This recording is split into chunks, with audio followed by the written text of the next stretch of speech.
Welcome to the Fast Leader Podcast, where we uncover the leadership life hacks that help you to experience breakout performance faster and rocket to success.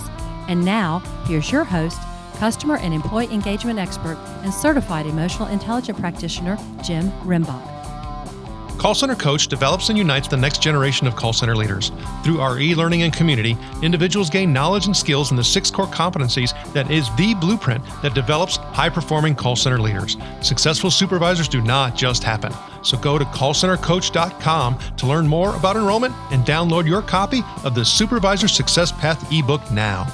Okay, Fast Leader Legion, today I'm excited because we have somebody on the show today who we're going to get into the psychology of the experience that they create and how it could have a significant impact for you both personally and professionally. David Wachs was born in Albuquerque, New Mexico, and raised in Scottsdale, Arizona. He is the son of 2 middle-class realtors. He had a typical wholesome family life with 2 involved parents. Having an older and younger brother, David suffers from classic middle child syndrome. I'm right there with you, David. David was always into business building. Even starting when he was 5 years old, David would take his brother's red wagon, fill it with whatever snacks his mom bought from the Price Club, and then went door to door selling them. And when he didn't have any snacks to sell, he went door to door with the first aid kit, seeing if there were any emergencies a 5-year-old can actually help with. After working for a local computer shop after school, David started his first company while in high school. Macro Logic Solutions. They built and sold computers in the community. David then went on to the University of Pennsylvania and studied business at Wharton and computer science engineering from the School of Engineering. While in school, David commuted to New York on Fridays to intern at a venture capital firm. After college, David worked in consulting, banking, and then for a madman who called himself a venture capitalist. After only a few short months, David was fired without cause, and this became the turning point where David pursued his real passion of starting his own company. And in February of 2005, SellIt Mobile Marketing was born. SellIt created an industry of mobile CRM, sending millions of text messages a day on behalf of the nation's largest brands. And David sold the company in 2012 and continued to work for the new owners for 2 years. The day after his contract was up, he started his current venture, Handwritten, a platform for using robots to write handwritten notes. David's proudest legacy are his children and the development of his employees. David lives in Phoenix, Arizona with his wife, Jenna, and his 2 young children, Mason and Chase, and his 2 bickering poodles, Bernie and Lulu. David Wachs, are you ready to help us get over the hump? I am indeed. Thank you so much for having me on your show, Jim. Well, I'm glad you're here. Now, I've given my Legion a little bit about you, but can you share what your current passion is so that we can get to know you even better? Yeah, so my current passion actually dates back to my last passion, which was connecting with people. And when I started that company, text messaging wasn't the spam fest that it is today. And for better or worse, I kind of helped create that spam fest a little bit. We were doing opted-in messaging for major brands like Toys R Us, Abercrombie & Fitch, Sam's Club, etc., all opted in. So we weren't creating spam, but we were sending a lot of messages to people. But during the time I did that company, which was about 9 years from end to end, the electronic communication just started getting dumped on all of us between email and Slack and Twitter and Facebook and text messages and all these other forms of communication, Periscope or whatever. There's all these different things. And I realized what really stands out is a handwritten note. And when I went to sell when I left the company 2 years after selling, I started writing handwritten notes to my employees and my customers to thank them for all the work, for the work my customers gave me and all the work my employees did for me. And I had the most sincere of intentions, but I was also a lazy 30-something at the time. I sat down, got through about 15, and my hand cramped up, and I lost interest, and I started making errors, and I just couldn't get through it. So as much as I wanted to make that personal touch, I just gave up on it after about 15 or 20. And that's where Handwritten comes from, which is my new company. And what Handwritten does is we send handwritten notes at scale. So if you want to send 1 note, you can obviously do that with us. But if you want to send 10,000 notes, that's what we're really good for. We build these robots in-house. It's anybody listening to your show, if they are ever in Phoenix and there's not a pandemic going on, I wish, you can always come and see our operations here. But we build robots on one half of the office and assemble them, laser cut them, 3D print them, assemble them, and then we move them onto the production floor where they hold a real pen and they write out notes in your handwriting style or one of several handwriting styles available. And as I was joking with you before this, people say Hallmark when it's good enough to send the very best. I know what you want to get in here on this show, so let me just say handwritten when it's almost good enough to send the very best, because it's not an actual handwritten note, but the ink smears, it looks fully authentic, and it's the next best thing to sending it yourself. Well, and that's kind of what I mean. So people can look at the business, go to your website, and they can get an understanding of that, which is, hey, yeah, it's pretty cool, right? However, I want to get into the whole humanity of it, right? You talked about part of it, trying to write all these notes and doing something that had great intention, has great impact, emotionally. I mean, all of that being so important. And we're talking about creating an experience for people, creating a connection and building a relationship. And you enable that, but also knowing that for us to really make big impact, we can't just sit down and write 30 notes to all of my, 800 if I have reports, through the different hierarchies. So tell us a little bit about, what you kind of making that 180, you went down the digital path, you pushed down digital path and you're like, whoa, went too far. Let's pendulum back. What is the impact that you have heard about and that you have experienced your customers and probably your own sending of letters has done for people? Well, for customers, handwritten notes are now a novelty. It's crazy. One of our biggest clients sends vinyl records, also a novelty, and they include a handwritten note with that. But I think in this day and age, when everything is digital, your music is digital, there's no more records unless you join vinyl or client. Your photos are digital, they're sitting on your phone, you don't have them framed anymore. I mean, you do, but a lot of people don't. Everything is digital. So to have that experience of holding something and thinking somebody put the time into this is very valuable. I think time is valued more than anything else. And it takes a lot of time to sit down a handwritten note or to even visit our website, type in your note. That potentially takes time. But this notion of you spending the time to do something to impact me, I think adds a lot of value to people.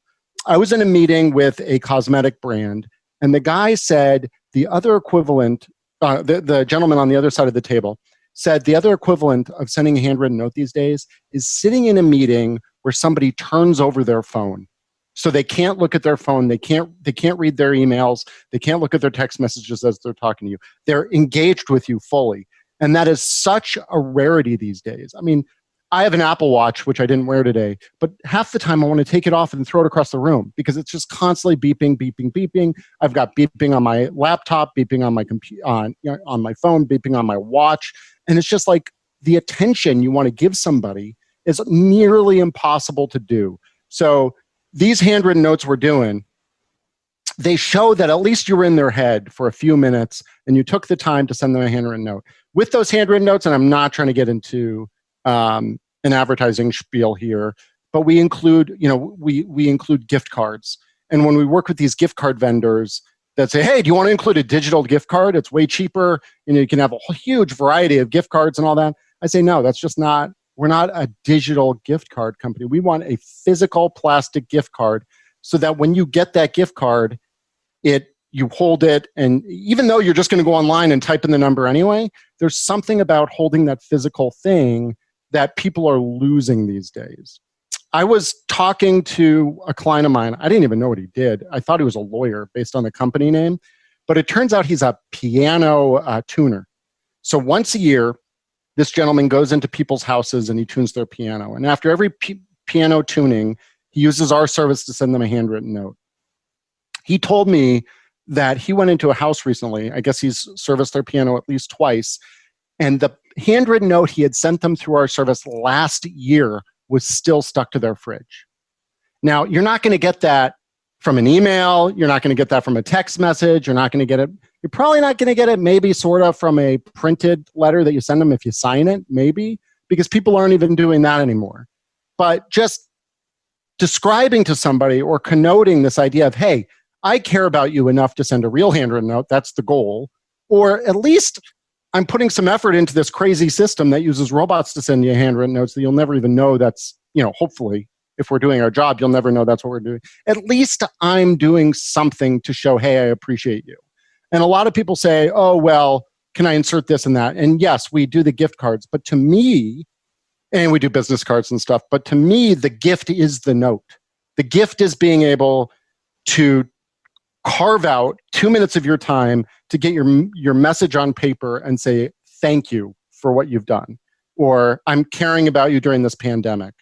And that's really, we could talk about what we're doing with this nutraceutical company. They're one of the largest. If you go to like a Walmart or something, you'll see their product all over their shelves. But their CEO wanted to send a thank you to all their employees that were stuck at home during the pandemic. And, to your point earlier, he couldn't, it's just impossible for him to actually sit down and send a real handwritten note. So he used a service like ours, or in our case ours, to do this. And I think it's impactful. Well, you say that what you just end with, you think it's impactful. I would hope so. I've devoted 6 years of my life to it. It obviously is. But I think one of the things that we have to think about is like, what happens if, somebody says, I thought it was real, and then I came to find out, a robot did it. Mm-hmm. There's a risk for us from an authenticity perspective to use, a service like yours. Knowing we want to make the personal connection impact. We want to make a difference. We want to create a memory. We want an experience that differentiates. We want that card taped on the refrigerator a year later. We want all of those things. But is there a potential boomerang or backlash effect if somebody finds out otherwise? How do we handle that? Yes, there is. Have we seen it at my company? Not that I know of. Now, one of the problems with our company is it's not like a digital marketing company where we're looped into everything. Once we send that handwritten note, we're out of the loop and we don't know what's going on. But I believe that clients like, well, at least they did more than the next guy that did nothing, or then, just rattled off an email. I mean, they could have sent me the same note of thanks in some MailChimp email campaign, but they didn't. So is there an air of inauthenticity to it? Perhaps, depending on how you look at it. But we haven't run across that. We do. So the one giveaway that this isn't handwritten by you, or the sender rather, is the postmark comes from Phoenix, Arizona. So it has your return address, it has your note, all that stuff. But because we dump them in the mail in Phoenix, it has a Phoenix postmark. And we ask people, is that going to be a problem? They say, no, I don't think so. Realtors are the only people that seem to think it's a problem. And, maybe some of that is there's such a local influence being a realtor. You are a realtor in your community. That I understand. I think also some realtors are just a little ego heavy, and maybe they think that needs to be it. But we really haven't heard of any backlashes. I really think it's just, hey, my company, yes, would we have liked to have actually sent out 10,000 handwritten notes? Absolutely. But if I did that, it wouldn't be the CEO anyway. I'd hire a bunch of interns to do it, and they'd probably figure that out. Like when Trump,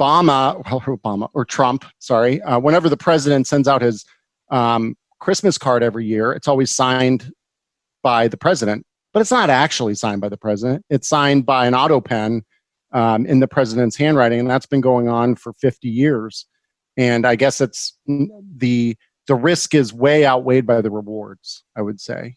I think that's the point that I want to bring out here. Is a lot of times what we will do when we start thinking about the employee and the customer experience is we'll think about something creatively, and then we'll subsequently try to shut it down, and then we don't do anything, right? Yep. And what you have done and what you have experienced, is, creating impact for a lot of different people in a lot of different ways that is enduring, just like the piano man, right? Mm-hmm. Yeah. And it's just, it's better than the next guy that sends an email or a text or a Facebook post or whatever it is, or nothing. It's better than nothing, I would say, which is a terrible way for me to sell my company. But it is having this physical thing.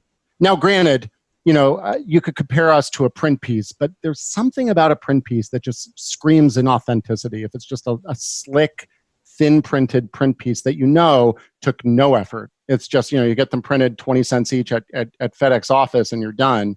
But our offering literally stands up on desks. It's a folded card usually, you pop it on your desk and it sits there.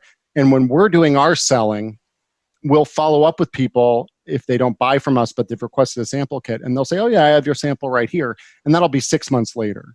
So there is that benefit, like the piano tuner guy, that people hold on to these. But yes, getting back to your point of inauthenticity, I think people are craving connections. Most people don't think about it. I know my wife, and this is all her husband does, is work robots. We have friends that send us handwritten notes through my company. They'll send us thank you notes for gifts or whatever. And my wife will always be, wow, they have beautiful handwriting, or, oh, it's so nice to send. And I'm like, honey, this was sent by by handwritten. So people are just, I think for the most part, so touched that somebody actually took the time to send them a handwritten note. They don't care, where it came from. At least they took the effort to do that. And they took that mental space to carve out 2 minutes to do it. Okay, so you've mentioned it several times, and I suspect that I have as well, and that's the word effort. And we talk a lot about customer effort when we refer to the customer experience. And we talk about effort in a lot of different ways, even when you start talking about being an employee of an organization. It's a pain to work here, right? And so when you start thinking about you're going and creating this, essentially, like I said, the reverse of what you were doing from a digital perspective, how much did that concept and thought of effort come into play? A lot. So when we started, and you mentioned there's some competitors on our website, there was one called Bond, and Bond did a great job at marketing. They're no longer in business, and that's a whole nother discussion for where you should spend your R&D dollars. And I could talk about that ad infinitum. But what Bond did really well is they said their product is thoughtfulness.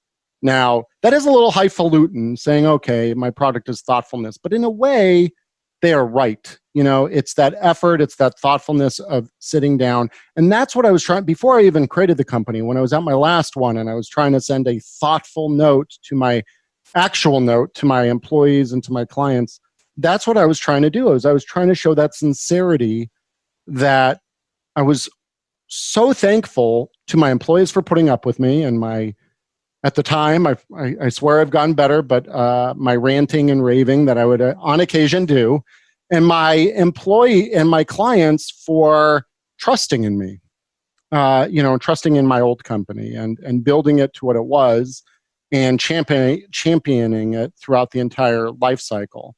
So I really did, I could have sent a Harry and David gift basket to each of them, or thrown, now, I've got a lot of nieces and nephews, and what do? You go on Amazon, you find the gift that's perfect for them, and you send it. That takes no effort.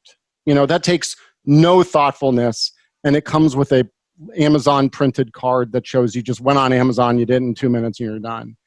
And that's why now when I try to send gifts, I go to any website other than Amazon. So at least people think, gee, he took some time to Google around and find something that wasn't Amazon, not Walmart or Amazon. You try to find some little Etsy style custom website that has like I've been sending out and I'm not promoting anybody, but they do these cute little red wagons with books in them, and then they wrap it all up, and it's a present for newborn babies. And it just shows a level of effort. Yes, it's not my handwritten note.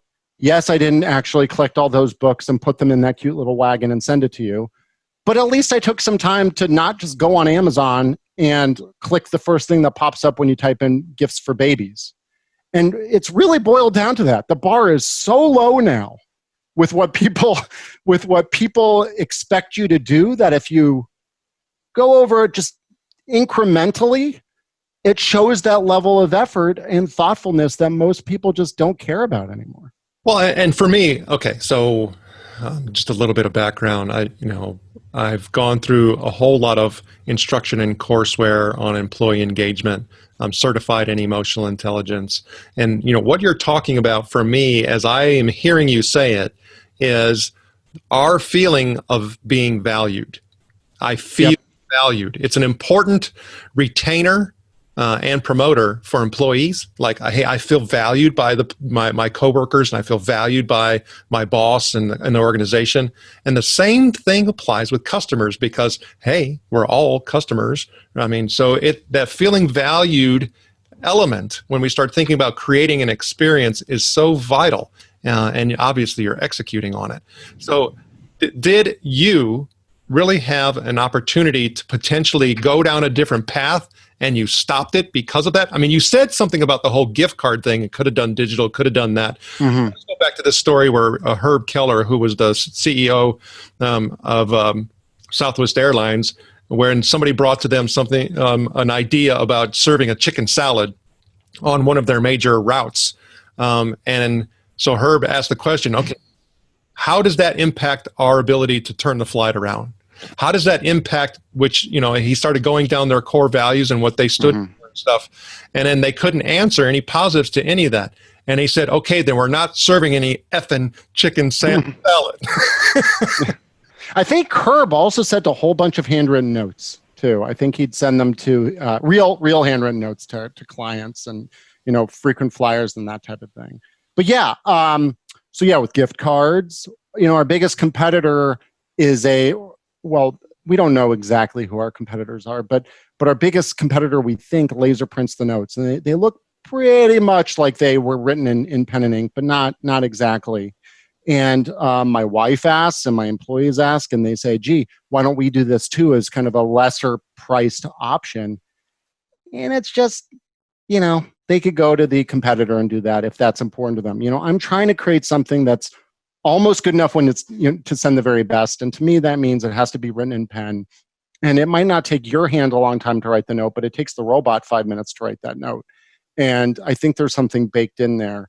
And then, people are also saying, well, why don't you just sell the API, the ability to create an image of a handwritten note, and then people can just email that image to somebody? I'm like, that defeats the whole purpose entirely. That's a cheapened solution. And then other people say, do you do postcards? And my response to postcards is, well, for one, I would just be going down that path of the absolute cheapest thing. And, for us, how much money could we possibly make off a postcard? That's number one. But number two is a postcard, when you get a postcard in the mail from a brand, you kind of like look at it and you toss it. For me, and again, this is completely unscientifically based. This is just what David Wachs thinks. There's something about that experience of, I got a note from X brand in this envelope. I'm now going to stand there at the mailbox. I'm going to wonder what it is for about 3 nanoseconds, however long that those new neurons take to fire. And then I'm going to have an experience of opening that envelope. And I think about that. We determine which way to turn the card in the envelope and all that stuff. But there's something to be said for that experience of between the time you receive it and between the time you read it, and even that opening of the card in the envelope. There's something for that whole experience, and you don't get that with a postcard. So we had a major motel brand that came to us and threw a bunch of money at us to do postcards. And I begrudgingly did it because it fit within their budget. But it defeats the whole purpose. When you get a postcard, you throw it out. You don't save a postcard like you would the gift wrapping of an envelope. I know it sounds cheesy, and I'm sorry, everybody, but the gift wrapping of an envelope when you open a handwritten note. There is something to that experience that you don't get when you just flip it over. And then also, by the way, that postcard's been so marked up with barcodes from the post office and schmutz from being through the entire the feeding system at the post office. It gets to you all banged up, and it just doesn't send that same experience of taking the time to open the note. So I hear you exactly, and we spend a ton of time thinking about that. Well, I mean, for me, as you're talking, I'm starting to think about, expectation setting, and fulfilling those.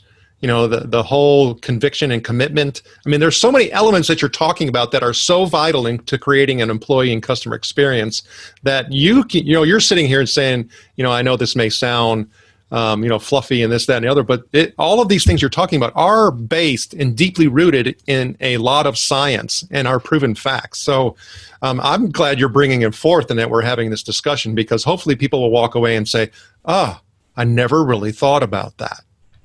Yeah, it's just right now, handwritten envelopes have a 3x open rate compared to standard envelopes. And I think it's probably higher. We put our stats deck together 6 years ago when we were starting the company, and nobody's gotten around to updating it. No, but it's just the first thing I do when I get the mail out of the mailbox is I take it to the recycling bin, and I just start dumping. I don't have time to even open up, 90% of the mail I get. But if a handwritten note is in there, that gets pulled out and put aside for opening, as do checks if the occasional check comes in the mail, but which are handwritten, hopefully on the bottom. But yeah, there's just something about that experience that when people say, "Do you want to do postcards?" I'm like, ugh. First, there's no money in it. Second of all, it's just not what we're about. It's just not what we're about. So obviously, you're seeking and you're trying to develop and create something that is very inspirational in nature and very memorable. And we have to stay focused in order to continue to be able to deliver that. And one of the things that we do on this show is we focused on quotes. So is there a quote or two that you like that you can share? Yes. So this quote has nothing to do with handwritten notes. When I was in college, so going 20 some odd years ago now, I used to be in this group that would bring speakers to campus. So I've had the ability to meet Hillary Clinton and Dr. Ruth Westheimer and Danny Glover, and there's all these speakers that we brought to campus. But we brought Conan O'Brien, who was a few years into his career back then. And we actually, the group that brought him to campus has the opportunity to spend some extra time with him, kind of one-on-one-ish. And he mentioned in that one-on-one time, always get in over your head.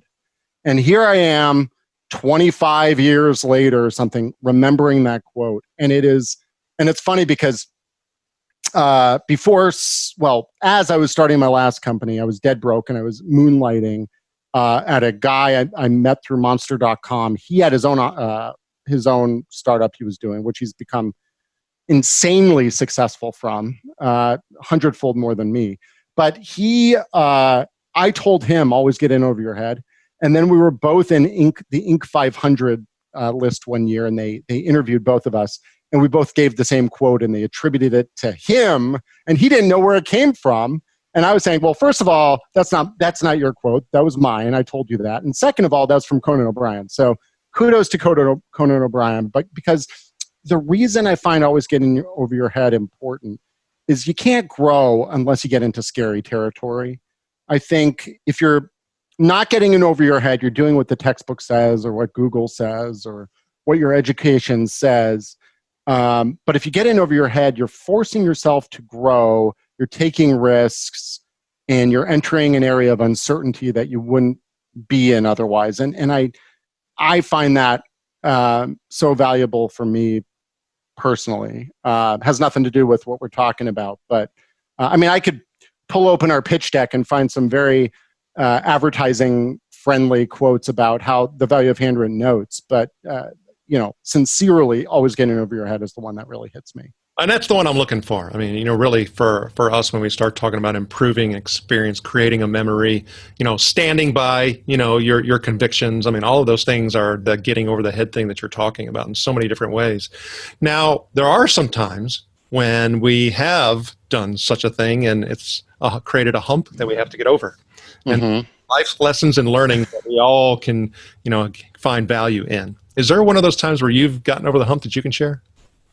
Yes. So you read it a little in the intro to me, which was I got fired by a madman back in 2004. I 2005, early 2005. Basically, I worked at a venture capital firm in San Diego metro region, and the guy came into my office one day and he fired me. He blamed some stock transaction on me that I was the lowest of low at the company. There was no way I could have had anything to do with that, but he needed somebody to blame. He blamed it on me, and he fired me, and he said I could come back to the company if I admitted to the huge fault I had done. And I wasn't that stupid, so I didn't admit, and I was out on my rear end, desperate, because I'd earned some good money. Well, for my age, I had earned some good money before that, but I had taken all of it to pay down school debt because my university was not cheap.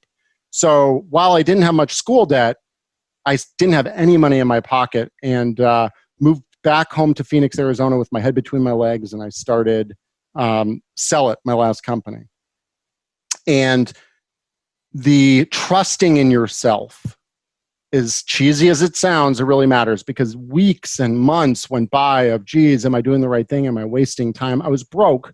I would call into the unemployment line every week. You couldn't go to a website. You had to call in and listen to this horrible recording, which just kind of reaffirmed what a loser you are for being on unemployment. And I'd have to say, yes, I'm looking for work, and so on and so forth.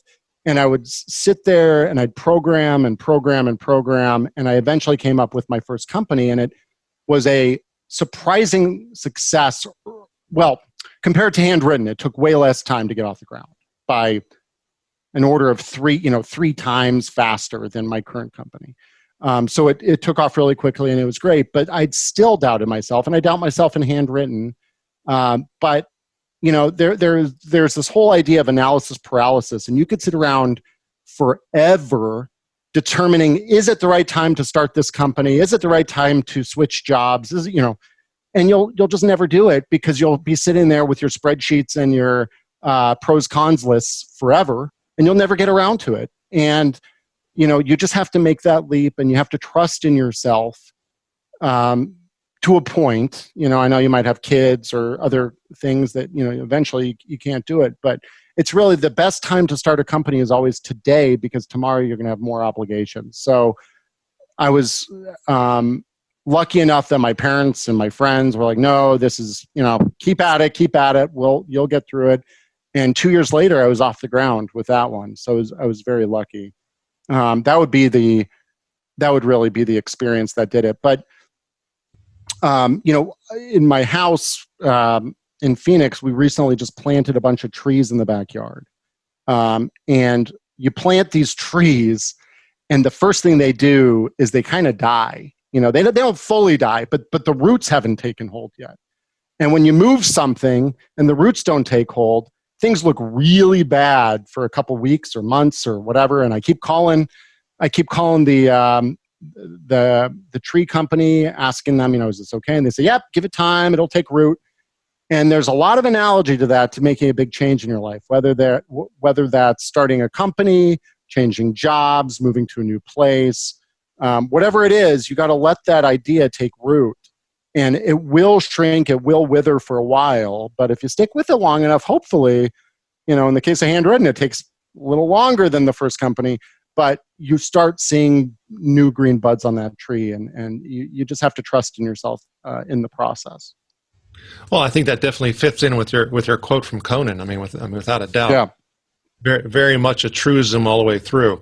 Okay, but when I think about Handwritten, what you did with SellIt, talking about the getting past the madman, all things, even when you start talking about not wanting to do the postcards and begrudgingly and learning from that lesson and all of that, I dare to say you probably have some goals that are extremely important to you. Is there one of those that you can share? Goals? Yes. This is going to sound really dumb, because we're a factory. We have a factory floor here that, we put these robots on. But my goal would be to have a large warehouse factory with a sign you can see from the freeway that says Handwritten. Right now we don't have anything up because we don't want people breaking in and all that stuff. But I want to be, the bigger goal is I want Handwritten to be a darling of Phoenix, just like GoDaddy is a darling of Phoenix. GoDaddy is a very big brand here. Motorola is a darling of Phoenix. I want this company to employ so many people and to have such a good reputation that it's really kind of seen as a darling of Phoenix. So do I have a measurable goal there? No. I would just love it to be at such a point where my employees say, hey, I was telling somebody that I worked at Handwritten, and they said back to me, I want to work there. I applied there. That's really where I want to get, where people really want to work at the company. They see a future, a career path at the company. You mentioned in my bio that I said one of my legacies is development of employees, and I mean that. We put out an email when COVID hit that said we're shutting down for 2 weeks.